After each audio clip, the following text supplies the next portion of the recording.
and I color coded these to help you guys out. And so this is kind of the full blown program. What we're looking at before was kind of a subset of it.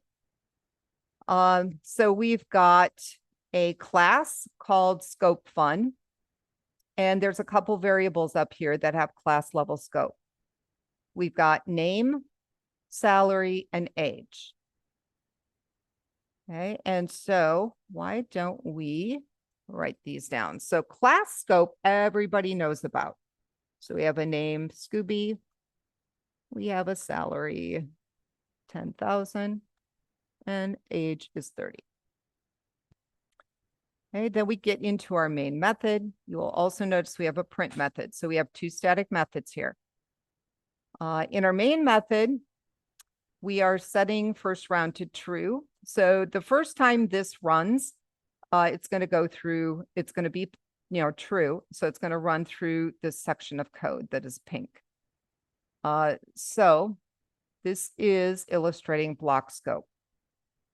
So going through here, first round is true. We're going to execute this code. So we're going to write out block level scope.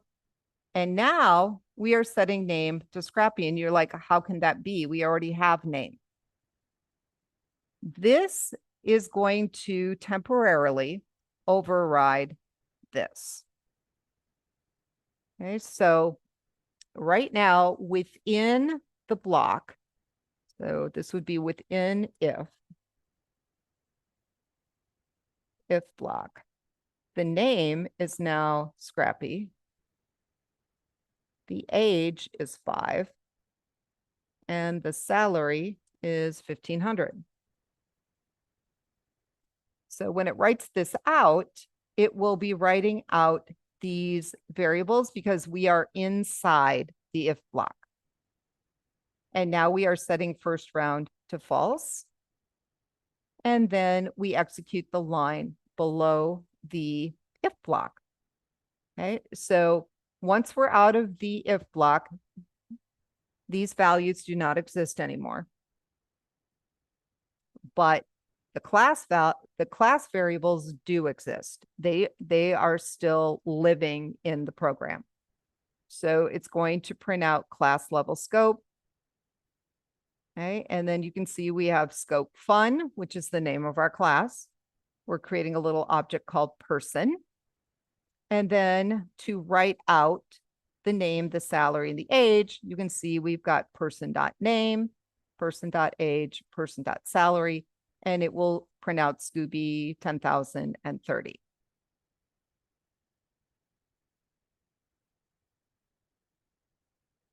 And this particular program is not calling print.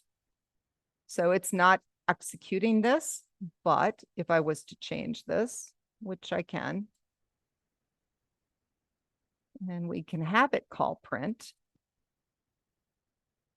Oh, actually it calls print up here. I missed that. All right, so we'll bring this back up. All righty, so here is where it's calling print. And so at this point in the program, we have the class level scope variables, and that's it. So it calls print. Print would know about Scooby, salary, and age, okay, because it has access to those variables. However, if it did something like this and created its own name, age, and salary, while we were inside print, those are the ones that we would use. So if we're inside the print method, our name is Shaggy, age, and salary. So that's what it would print out. But then once we return up here, those values are gone. They are actually destroyed. And we are left with Scooby's salary and age.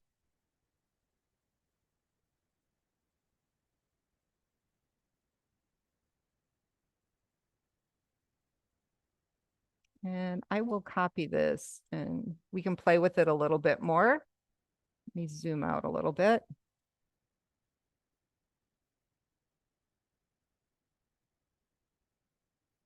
I'm going to pause this while I get it into a program. Alrighty, so I'll run it this way so you can see that it in fact does work. Okay, so first it called print. Print created those variables inside the method, and so the write line used those variables. Okay, and then we went into first round, which created this block, these block level variables, and that's what it used. Okay, and then we went to the bottom of the main method, and all that was left was those class level variables, and that is what it used. So if we came into print and we changed it. Okay, so let's say we wanted the class level variables first. Okay, we could kind of do the same thing that we did here. Right, we have to create a little object. And I am just going to copy this. Okay, because we have access to those variables, we can print them out just like we did there. So let me get rid of this one and we're going to run it again. All right, so here is the first print where it's doing the Scooby, the age. Okay, so that's this print. And then it prints out method level scope with the Shaggy stuff. Okay, etc. Just so you know that, yeah, this class level can be accessed anywhere. We could actually access within the if. It's just that if we create a variable in a method, it can only be used in a method. If we create a variable in an if block or in a for loop or any type of loop, it can only be used in that loop. Okay, that is super important for you guys to remember.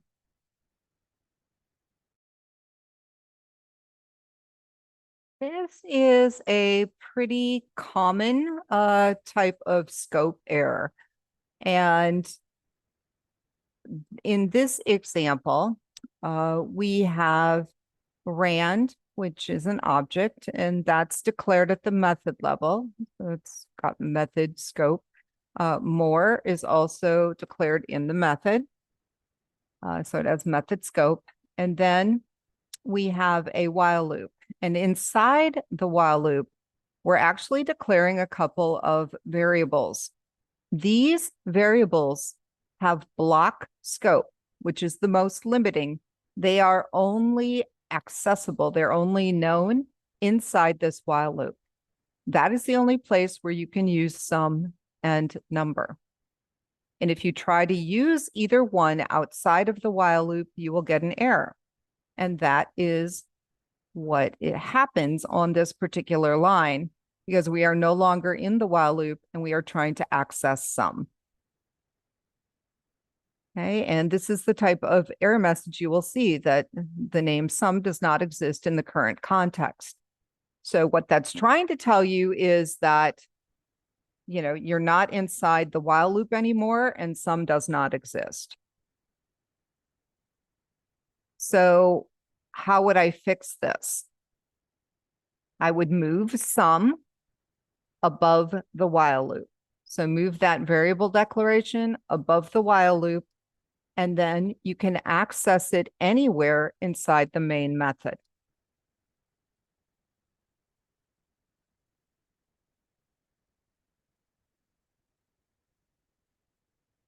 The other solution would be, and that program shows you it, take this statement and move it inside the while loop.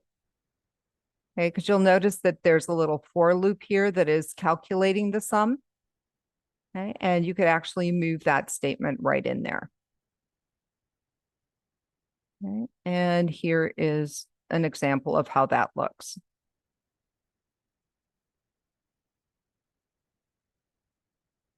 Here's an example of declaring sum above the loop. So, I mean, above the while loops. There's a couple different ways you can fix this. It just depends on what you want to do in the program.